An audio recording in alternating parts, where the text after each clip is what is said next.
سرکار دو عالم صلی اللہ تعالیٰ علیہ وسلم کا فرمان عالی شان ہے جس کا مضمون ہے جو کوئی شخص جمعہ کے دن 200 بار درود پاک پڑھے اس کے 200 برس کے گناہ معاف کر دیے جاتے ہیں۔ ایک بار محبت کے ساتھ درود پاک پڑھ لیں، صلو علی الحبیب صلی اللہ تعالیٰ علی محمد صلی اللہ علیہ وسلم۔ آج سے انشاءاللہ ایک سیریز جو ہے ہمارے بیانات کی ہو کہ ہم ایک ٹاپک کے تحت بیان سنتے چلے جائیں اور ہم سب انشاءاللہ کچھ سیکھیں۔ ہم انشاءاللہ قرآن سے ہی کچھ سیکھنے کی کوشش کریں گے اور انشاءاللہ اس کی برکتیں حاصل کریں گے۔ قرآن کریم فرقان حمید کی تو کیا شان ہے، انشاءاللہ آج کچھ قرآن پاک کی جو تاثیر ہے، انشاءاللہ اس پروگرام میں ہم قرآن پاک کی ان آیتوں کے بارے میں بھی جانیں گے جس میں رب عز و جل نے ایمان والوں سے ڈائریکٹلی بات کی ہے۔ آپ کو پتہ ہے قرآن میں more than 6600 آیات ہیں، مگر 89 آیتیں وہ ہیں اپروکسیمیٹلی جس میں اللہ کریم نے ہم سب سے براہ راست بات کی ہے۔ یا ایھا الذین آمنو کہہ کر، اے ایمان والو کہہ کر اللہ نے مجھ سے اور آپ سے کیا بات کی ہے، کم از کم وہ تو ہم جان لیں۔ تو انشاءاللہ قرآن کی باتیں ہمارا جو ٹاپک ہوگا اس میں ہم یہ آیتیں بھی کور کریں گے۔ تقریباً قرآن پاک میں 100 کے قریب واقعات ہیں، اسٹوریز آف قرآن ہیں، ہم انشاءاللہ وہ بھی گریجولی کور کریں گے۔ ویسے میں مشورہ دوں گا، یہ بیان تو ظاہر ہے کہ اللہ نے چاہا مہینوں چلتے رہیں گے اور اس میں جا کے چیزیں جا کے کور ہوں گی، لیکن اگر آپ واقعی قرآن کے ایسنس کو لینا چاہتے ہیں تو ان دو چیزوں کو پڑھ لیں۔ 89 قرآن کی آیتیں جس میں اللہ نے ڈائریکٹلی مجھ سے اور آپ سے بات کی ہے، اور قرآن کے 100 واقعات۔ اچھا، ان دونوں کو الحمدللہ علماء کرام نے ہمارے لیے آسان کر کے قرآن سے ایکسٹریکٹ کر کے الگ کتابیں دے دی ہیں۔ ایک کتاب کا نام ہے اے ایمان والو، یہ کتاب بھی آپ dawatIslami.net سے فری ڈاؤن لوڈ کر سکتے ہیں، اور ایک کتاب کا نام ہے عجائب القرآن غرائب القرآن، یہ قرآن کے واقعات ہیں۔ یہ دونوں کتابیں بہت بڑی نہیں ہیں، اگر آپ روز آدھا گھنٹہ دے دیں تو ایک آیت پڑھ لیں، ایک واقعہ پڑھ لیں، آپ انجوائے بھی کر رہے ہوں گے، قرآن انڈرسٹینڈ بھی کر رہے ہوں گے، قرآن کا میسج ڈائریکٹلی لے رہے ہوں گے۔ ہم نے آپ کی آسانی کے لیے الحمدللہ یہ دونوں پروگرام، یہ دونوں چیزیں یوٹیوب پر بھی بیان کر کے ہم نے ڈال دی ہیں۔ اگر اس کو وہاں سرچ کرنا ہے تو ایک پروگرام مدنی چینل پر ہوا تھا جس کا نام ہے ایک قصہ ہے قرآن سے، جس میں قرآن کے واقعات ہیں۔ اگر آپ سرچ کریں گے تو آپ کو قرآن کے سارے واقعات مل جائیں گے۔ 15 منٹ کا ایک واقعہ ہوگا، اس کا میسج آپ سن سکتے ہیں، بچوں کو بٹھا کے سنا سکتے ہیں۔ اور سیکنڈ ہمارا پروگرام تھا جس کا نام تھا اللہ کا پیغام مومنوں کے نام،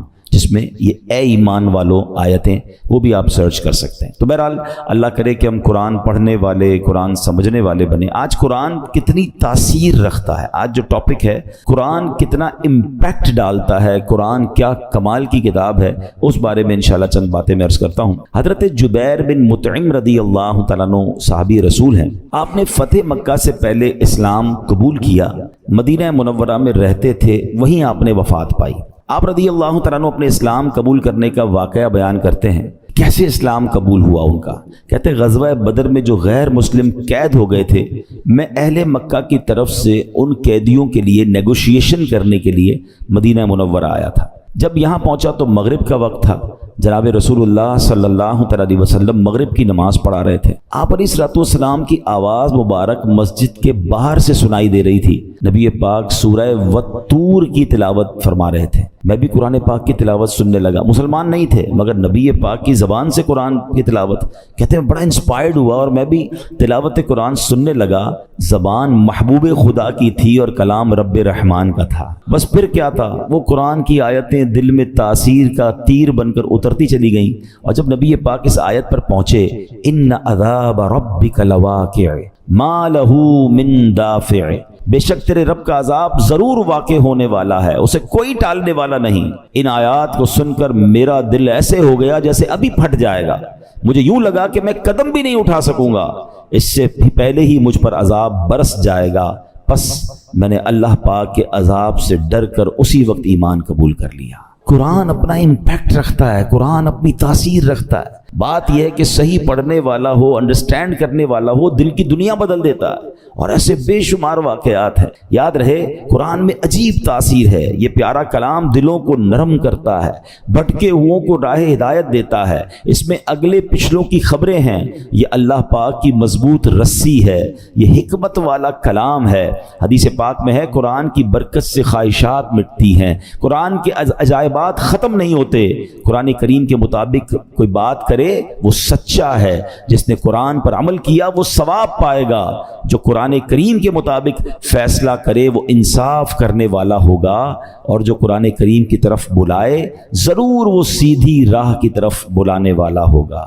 ایک حدیث پاک میں فرمایا جس طرح اللہ پاک اپنی تمام مخلوق سے افضل ہے، ایسے ہی اللہ پاک کا کلام بھی باقی تمام کلاموں سے افضل و اعلیٰ ہے۔ یعنی اللہ پاک کا جو مرتبہ مخلوق میں ہے سب سے افضل و اعلیٰ ہے نا، تو کلام الہی کا جو مرتبہ ہے وہ دنیا کے تمام کلام، تمام کتابوں میں افضل و اعلیٰ وہ کلام ہے۔ سبحان اللہ، وہ رب کا کلام ہے۔ یاد رہے میرے پیارے اسلامی بھائیوں کہ قرآن مجید فرقان حمید کس طرح چھوٹی سی یعنی چند آیتوں کے ذریعے کیا کچھ ہمیں عطا فرماتا ہے۔ حضرت زید بن اسلم رضی اللہ تعالیٰ عنہ سے روایت ہے، ایک مرتبہ ایک شخص بارگاہ رسالت میں حاضر ہوا، پیارے آقا سید الانبیاء صلی اللہ تعالیٰ علیہ وسلم نے ایک صحابی رضی اللہ تعالیٰ عنہ کو فرمایا اس نئے آنے والے شخص کو قرآن کریم سکھاؤ۔ اس صحابی نے اس شخص کو سورہ زلزال سکھانا شروع کی۔ جب انہوں نے سورہ زلزال کی 7ویں آیت سکھائی تو وہ شخص کہتا ہے بس اب مجھے کافی ہے، 7 آیتیں سیکھ لی ہیں، بہت ہے۔ ان صحابی نے بارگاہ رسالت میں عرض کیا کہ حضور انہوں نے صرف 7 ہی آیتیں سیکھی ہیں اور کہتے ہیں مجھے کافی ہے۔ نبی پاک علیہ الصلوۃ والسلام نے فرمایا اسے چھوڑ دو، اسے فقاہت یعنی دین کی سمجھ مل گئی ہے۔ یعنی 7 آیتیں سیکھ کر، کیونکہ آیتیں تو قرآن کی ہر آیت میں خزانہ ہے نا، جس نے دل سے سیکھ لیا، سمجھ لیا، میسج آف قرآن لے لیا، وہ 7 آیتیں اس کے لیے زندگی بھر کے لیے کافی ہو جاتی ہیں۔ تو قرآن ایسا خزانہ ہے، سبحان اللہ، میرے رب کا کلام ہے قرآن، واہ کیا بات پیارے قرآن کی، مصطفیٰ پر ہوا ہے یہ نازل، اس میں ہر شے کا ہے بیان شامل، سب سے افضل کتاب ہے قرآن، واہ کیا بات پیارے قرآن کی۔ اے میرے پیارے اسلامی بھائیوں، ایک بڑا ہی کمال کا واقعہ جو میں بات کر رہا ہوں نا کہ قرآن دلوں کی دنیا کیسے بدلتا ہے۔ اللہ کرے میں اور آپ قرآن سے دوستی کر لینا تو توبہ کرنے کے لیے، سدھرنے کے لیے، اللہ کی طرف رجوع لانے کے لیے قرآن کیا کمال کا کردار ادا کرتا ہے۔ حضرت ابو ہاشم رحمۃ اللہ تعالی علیہ فرماتے ہیں ایک مرتبہ میں بصرہ جانے کے لیے ایک کشتی میں سوار ہوا، اس کشتی میں ایک مرد بھی تھا، اس کی کنیز بھی تھی۔ ان کا پلان کچھ اور تھا، برے کام کرنے کا پلان تھا۔ وہ کہتے جب کشتی آگے بڑھی تو اس مرد نے اپنی کنیز سے کہا ذرا شراب نکالو، شراب لائی گئی۔ وہ مرد کشتی میں بیٹھ کے شراب پینے لگا، اپنی کنیز کو کہا کچھ گانا سناؤ، وہ کنیز جو ہے وہ گانا گانے لگی۔ تھوڑی دیر بعد انہوں نے مجھے دیکھا، ابو ہاشم رحمۃ اللہ تعالیٰ کہتے کہ آپ یہ گانا گا رہی ہے، آپ کے پاس اس سے اچھی کوئی چیز ہے؟ وہ اللہ والے تھے، انہوں نے ان کے سامنے قرآن پڑھنا شروع کیا۔ اب قرآن میں جو ردھم ہے، قرآن میں جو خوبصورتی ہے، قرآن جو دلوں کو امپیکٹ ڈالتا ہے، کیا خوبصورت آیتوں کو انہوں نے انتخاب کیا۔ انہوں نے قرآن پاک کی سبحان اللہ کون سی سورہ پڑھی؟ سورہ تکویر۔ یہ ہلا دیتی ہے سورت، اگر سمجھ کے پڑھے نا بندہ کہ جس میں کس طرح قیامت کا رب نے بیان کیا۔ 30ویں پارے میں یہ سورت ہے، آپ نے تلاوت شروع کر دی، اذا الشمس کورت واذا النجوم انکدرت واذا الجبال سیرت۔ ترجمہ کیا ہے اس کا؟ جب سورج کو لپیٹ دیا جائے گا اور جب تارے جھر پڑیں گے اور جب پہاڑ چلائے جائیں گے۔ ان آیات کو سن کر وہ شخص رونے لگا، جو شراب پی رہا تھا وہ فوراً کپ کپی آگ طاری ہو گئی، رونے لگا۔ حضرت نے جب یہ آیت تلاوت کی وَإِذَا الصُّحُفُ نُشِرَتْ، اور جب نامہ اعمال کھولے جائیں گے تو وہ کہنے لگا اے کنیز میں تجھے اللہ پاک کی رضا کے لیے آزاد کرتا ہوں، اس شراب کو بہا دو۔ پھر اس نے مجھے قریب بلایا اور کہنے لگا میرے بھائی تم کیا کہتے ہو، کیا اللہ پاک میری توبہ قبول فرمائے گا؟ اللہ اکبر، اللہ والے تھے، کیا جواب بھی قرآن سے ہی دیا اور قرآن کی وہ آیت تلاوت کی، ان اللہ یحب التوابین ویحب المتطہرین۔ سبحان اللہ۔ ترجمہ کنز العرفان، بے شک اللہ بہت توبہ کرنے والوں سے محبت فرماتا ہے اور خوب صاف ستھرے رہنے والوں کو پسند فرماتا ہے۔ بس اس شراب پینے والے گانے باجے میں منہمک شخص نے جب یہ سنا کہ رب توبہ کرنے والوں کو قبول فرماتا ہے، محبت فرماتا ہے، چلتی کشتی میں اس بندے نے اللہ سے توبہ کر لی۔ تو اے میرے پیارے اسلامی بھائیوں، قرآن اس طرح دلوں پر اثر ڈالتا ہے۔ یاد رہے قرآن کا ایک نام حکمت بھی ہے، یعنی یہ وہ کتاب ہے جس کو پڑھنے سے حکمت و دانائی ملتی ہے۔ قرآن کریم کا ایک نام صراط مستقیم ہے، یعنی وہ کتاب ہے جو بھولے بھٹکوں کو سیدھے رستے کا مسافر بناتی ہے۔ قرآن کریم کا ایک نام نور ہے، یعنی وہ عظیم کتاب ہے جو نور بانٹتی اور دلوں کو روشن کرتی ہے۔ ایک صحابی رسول ہیں حضرت ثابت بن قیس رضی اللہ تعالیٰ، ان کا گھر جو ہے وہ رات بھر چمکتا رہتا تھا، روشن رہتا تھا۔ آج کل تو ہمارے گھروں میں لائٹیں ہوتی ہیں، اس زمانے میں تو لائٹیں نہیں ہوتی تھی، لوگ رات کو چراغ بند کر دیتے تھے کیونکہ رات کو لائٹ کی ضرورت نہیں ہوتی تھی۔ تو لوگ حیران ہوتے تھے کہ حضرت ثابت بن قیس کا گھر کیوں چمکتا ہے۔ سرکار دو عالم علیہ الصلوۃ والسلام کی بارگاہ میں گئے کہ حضور رات بھر ثابت بن قیس کا گھر جگمگاتا ہے۔ اچھا صحابہ بھی کمال کے تھے نا، whenever they want to ask something, any unusual thing، وہ کہیں اور نہیں جاتے تھے، وہ جناب رسول اللہ صلی اللہ علیہ وسلم کی بارگاہ میں جاتے تھے، ان کو پتا تھا یہاں سے بڑا پیارا جواب مل جائے گا۔ سرکار دو عالم علیہ الصلوۃ والسلام نے فرمایا یقیناً ثابت بن قیس رات کو سورہ بقرہ کی تلاوت کرتے ہوں گے۔ صحابہ گئے، جا کر پوچھا، ثابت بن قیس نے کہا کہ ہاں میں واقعی گھر میں رات کو سورہ بقرہ کی تلاوت کرتا۔ تو یہ ہے قرآن، یہ ہے قرآن کا نور، سبحان اللہ۔ چھوڑو یہ ظلمتوں کے شکوے کرو نہ ہر دم، چھوڑو یہ ظلمتوں کے شکوے کرو نہ ہر دم، ہے روشنی کی خواہش قرآن پڑھ کے دیکھو۔ تو قرآن پاک کی کیا بات ہے۔ اب قرآن پاک جہاں طبیعتوں پر اثر ڈالتا ہے، انسان کی کیفیتوں پر اثر ڈالتا ہے، وہ قرآن کریم امراض کو بھی دور کرتا ہے۔ جی ہاں، قرآن کریم باطنی امراض کو بھی دلوں کے صاف کرتا ہے، جسمانی امراض کو بھی کیسے دور کرتا ہے۔ اب ذرا سنیے گا، قرآن میں اللہ فرماتا ہے یا ایھا الناس قد جاءتکم موعظۃ من ربکم وشفاء لما فی الصدور۔ ترجمہ کنز العرفان، اے لوگو تمہارے پاس تمہارے رب کی طرف سے نصیحت اور دلوں کی شفا آ گئی۔ مشہور مفسر قرآن حکیم الامت حضرت مفتی احمد یار خان نعیمی رحمۃ اللہ تعالی علیہ اس آیت کے تحت فرماتے ہیں قرآن کریم رب کی طرف سے بندوں کی روحانی پرورش کا ذریعہ ہے۔ دل کی بیماریاں جو ان پٹ ہوتا ہے نا، دل کی جو باطنی بیماریاں ہیں، فرمایا جہالت، شک، شرک، نفاق، برے عقیدے، برے اخلاق، حسد، کینہ، ہوس، دنیا کی حرص، عداوت، یہ تمام گناہ جو ہیں ان سے قرآن کریم ان سب کی اصلاح کرنے والا ہے۔ اللہ کرے کہ ہم قرآن کو پڑھیں اور دل سے پڑھیں، انڈرسٹینڈ کرنے کی کوشش کریں کیسے امپیکٹ ڈالتا ہے۔ ایک اور واقعہ سنیں، اللہ ان توبہ کرنے والوں کے صدقے ہمیں بھی سچی توبہ عطا فرمائے۔ علامہ ابن جوزی رحمۃ اللہ تعالی لکھتے ہیں ایک عبادت گزار بزرگ تھے، 40 سال تک بر اعظم افریقہ کا بڑا مشہور ملک ہے سوڈان، وہاں ایک غار میں رہ کر اللہ کی عبادت کرتے تھے۔ کہتے ہیں میں اس غار میں تھا تو ایک شخص اس غار میں آ گیا اور اس کے پاس کھانا بھی تھا، شراب بھی تھی۔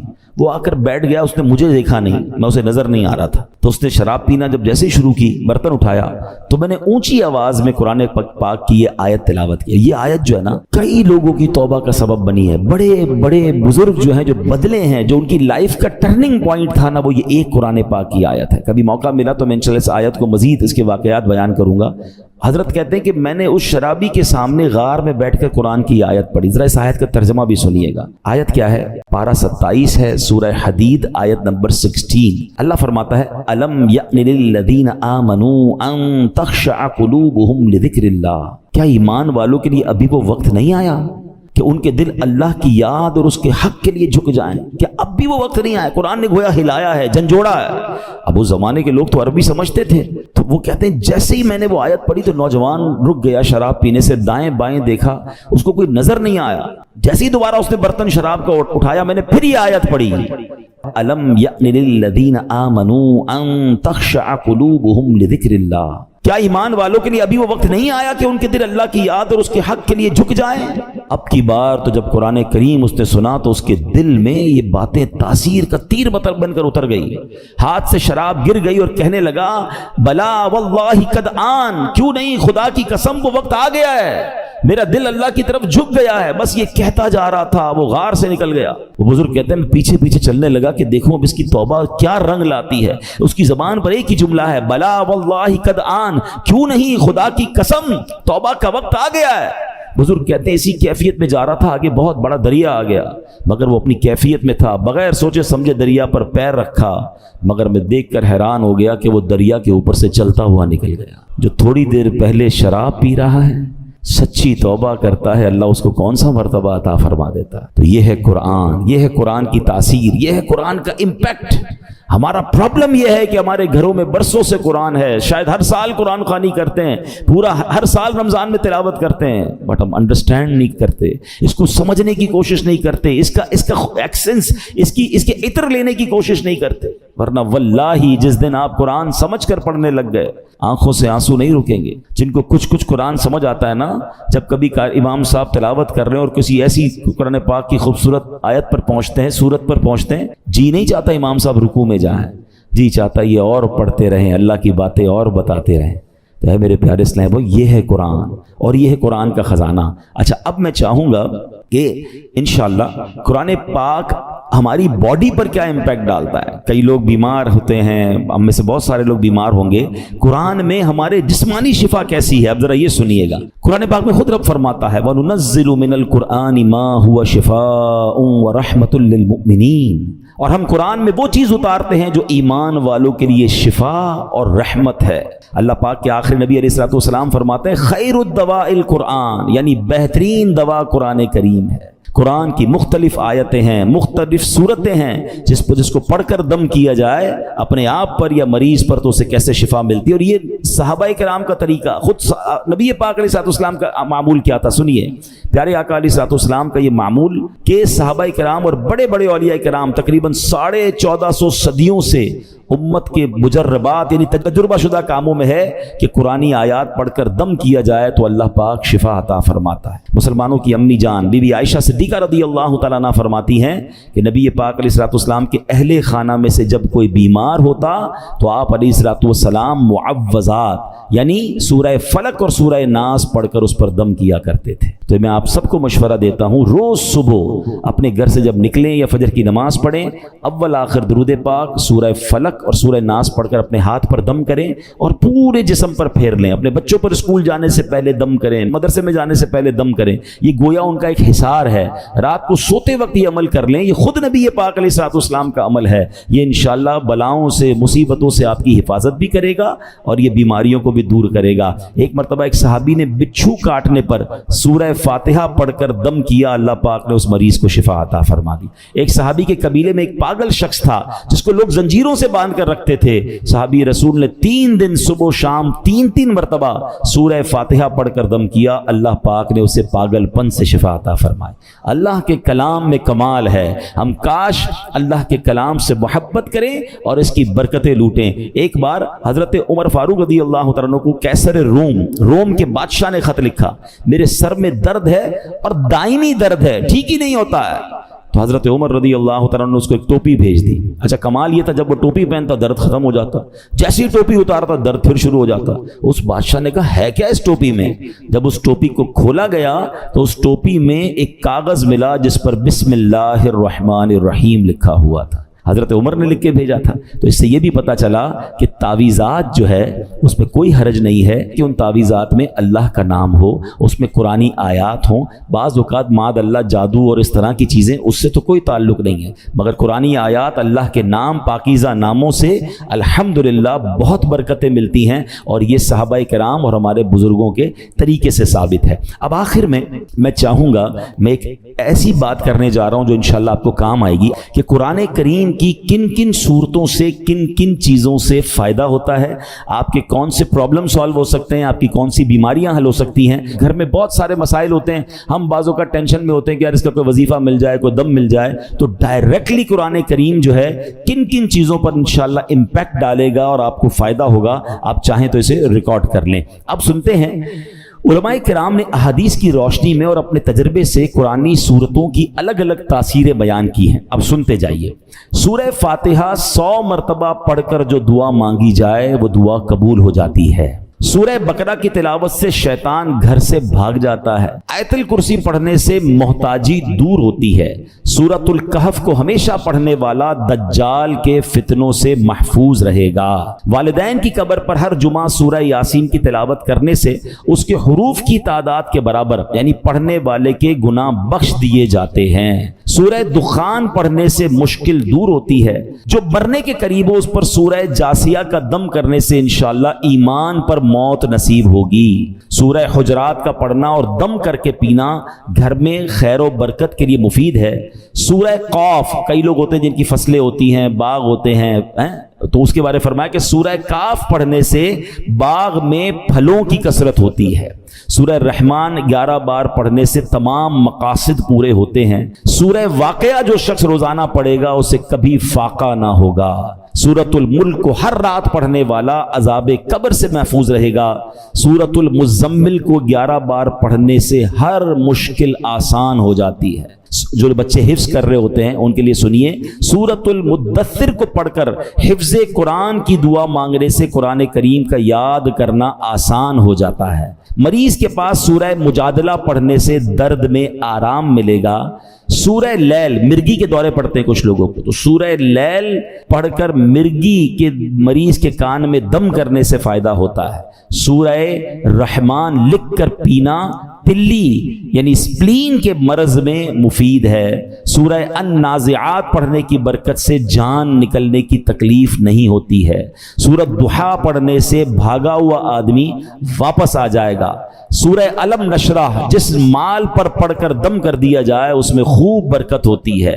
سورہ 3 مرتبہ پڑھنے سے اخلاق و کردار بہترین ہوتے ہیں۔ سورۃ العلق میں جوڑوں کے درد کا علاج ہے، بزرگ بیٹھے ہوں گے جوڑوں میں درد ہوتا ہے تو سورہ علق پڑھیں تو انشاءاللہ جوڑوں کے درد کا علاج ہے۔ جو کوئی صبح و شام سورہ قدر انا انزلناہ فی لیلۃ القدر پڑھے اللہ کریم اس کی عزت بڑھا دے گا۔ برس اور یرقان یہ بھی بڑے مرض ہیں، فرمایا سورہ بینہ برس اور یرقان کا اس میں علاج ہے۔ جس آدمی یا جانور کو نظر لگی ہو اس پر سورہ عادیات کا دم کر دیں، یہ بڑا مفید ہے۔ سورہ قارعہ پڑھنے سے بلاؤں سے حفاظت رہتی ہے۔ جس پر قرض ہو غور سے سن لے، سورہ تکاثر 300 بار پڑھ لے تو انشاءاللہ بہت جلد قرض ادا ہو جائے گا۔ سورہ عصر پڑھنے سے غم دور ہوتا ہے۔ فرمایا کوئی دشمن کا خوف ہو سورہ قریش پڑھے تو اس سے انشاءاللہ جان کی حفاظت ہوتی ہے۔ اور سبحان اللہ سورہ فلق اور سورہ ناس سے جن، حاسدین اور شیطان سے حفاظت رہتی ہے۔ قل هو اللہ احد سورہ اخلاص یہ تہائی قرآن کے برابر ہے۔ کوئی 3 بار سورہ اخلاص پڑھ لے اسے پورے قرآن پڑھنے کا ثواب ملتا ہے۔ تو یہ ہے میرے رب کا کلام۔ قرآن سے محبت کیجئے، قرآن سے علاج کیجئے، قرآن سے دوستی کیجئے، قرآن سے دلوں کی کیفیت کو بدلیے۔ قرآن کی تلاوت کے ساتھ ساتھ ترجمہ قرآن اور تفسیر قرآن، بہت خوبصورت تفسیر قرآن آپ کو ریکمنڈ کر دیتا ہوں۔ اس تفسیر قرآن کا نام ہے صراط الجنان، یہ بہت آسان اردو میں موجود ہے۔ اس کو بھی چاہیں تو dawatIslami.net سے ڈاؤن لوڈ کر لیں یا مکتبۃ المدینہ سے پرچیز کر لیں، انشاءاللہ اس کی برکتیں ملیں گی۔ اللہ پاک ہمیں نیکیاں کمانے کا جذبہ نصیب فرمائے۔ استغفار جہاں گناہوں کی معافی ہے نا، وہاں یہ بہت سارے مسائل کے حل کی کنجی بھی ہے۔ آپ اگر پرابلم میں ہیں، روزی کے مسائل ہیں، اولاد نہیں ہو رہی ہے یا کوئی بھی پرابلم ہے، ایک واقعہ سنیے۔ امام حسن بصری رحمۃ اللہ تعالی بہت بڑے بزرگ ہیں۔ ایک شخص آیا آ کر کہتا حضور قحط کی پوزیشن آ گئی ہے، بارش نہیں ہو رہی، دعا فرمائیں کہ وظیفہ عطا فرمائیں۔ آپ نے فرمایا استغفار کرو، وہ چلا گیا۔ اچھا ایک بزرگ بیٹھے تھے ان کے پاس، حضرت ربیع بن صبیح رحمۃ اللہ، وہ دیکھ رہے تھے۔ دوسرا بندہ آیا کہتا حضور تنگ دستی ہے، کاروبار میں ڈاؤن ہے، رزق میں تنگی ہے۔ آپ نے فرمایا استغفار کرو۔ پھر تیسرا شخص آیا کہتا حضور اولاد نہیں ہو رہی ہے، حصول اولاد کے لیے وظیفہ لینا ہے، فرمایا استغفار کرو۔ چوتھا بندہ آیا وہ کہتا کہ حضور میرے باغ میں فصلوں میں پیداوار کی کمی ہے، فرمایا استغفار کرو۔ حضرت ربیع بن صبیح کہتے ہیں حضور پہلا بندہ الگ پرابلم لے کر آیا، دوسرا الگ، تیسرا الگ، چوتھا الگ، چاروں کو ایک ہی وظیفہ استغفار استغفار۔ ہائے ہائے بڑوں کی بڑی باتیں ہیں۔ قرآن میں بھی پڑھتا ہوں، قرآن آپ بھی پڑھتے ہیں، مگر دیکھو اللہ والے کیسے پڑھتے ہیں۔ کیا خوبصورت جواب دیا آپ نے۔ آپ فرماتے ہیں سورہ نوح پارہ 29 آیت نمبر 10 سے 12 کی آپ نے تلاوت فرمائی۔ اب ذرا قرآن سنیے گا۔ بسم اللہ الرحمن الرحیم استغفروا ربکم انہ کان غفارا یرسل السماء علیکم مدرارا ویمددکم باموال وبنین ویجعل لکم جنات ویجعل لکم انہارا۔ سبحان اللہ، ذرا سنیے گا، اپنے رب سے معافی مانگو۔ استغفروا ربکم انہ کان غفارا، بے شک وہ بڑا معاف کرنے والا ہے۔ اب دے گا عطا، کیا فرمائے گا؟ یرسل السماء علیکم مدرارا، وہ تم پر موسلا دھار بارش بھیجے گا۔ وَيُمْدِدْكُمْ بِأَمْوَالٍ وَبَنِينَ وَيَجْعَلْ لَكُمْ جَنَّاتٍ وَيَجْعَلْ لَكُمْ أَنْهَارًا، فرمایا اور مالوں اور بیٹوں سے تمہاری مدد فرمائے گا اور تمہارے لیے باغات بنا دے گا اور تمہارے لیے نہریں بنائے گا۔ باغات بھی بڑھ رہے ہیں، اولاد بھی عطا ہو رہی ہے، مال بھی بڑھ رہا ہے، بارش بھی ہو رہی ہے. کس چیز سے؟ استغفار سے. تو استغفار یہ آپ کے بہت سارے پرابلمز کا حل ہے، مسائل کا حل ہے. بس اپنی زبان استغفار سے تر رکھیں. اچھا پھر اس میں تھوڑی سی شرمندگی بھی ہو، ایسا نہیں کہ استغفار بھی ہو رہا ہے اور دماغ کہیں اور ہے، مسکرا بھی رہے ہیں، ہنس بھی رہے ہیں اور استغفر اللہ. کسی سے معافی مانگتے ہوئے ہنستا ہے کیا بندہ؟ استغفر اللہ ربی من کل ذنب واتوب الیہ، یا اللہ میں اپنے سارے گناہوں سے تجھ سے معافی مانگ رہا ہوں. بہت سارے استغفار کے سیکھ ہیں. استغفر اللہ العظیم من کل ذنب عظیم، اے اللہ میں تجھ سے استغفار کرتا ہوں، وہ رب جو بہت عظیم ہے، اپنے سارے بڑے گناہوں سے میں استغفار کرتا ہوں. الگ الگ سیغوں سے اللہ کی بارگاہ میں استغفار کریں. ہو سکے تو کبھی گناہ یاد آئیں تو آنسو بھی بہ رہے ہوں، مگر یہ استغفار اللہ کو بڑا پسند ہے.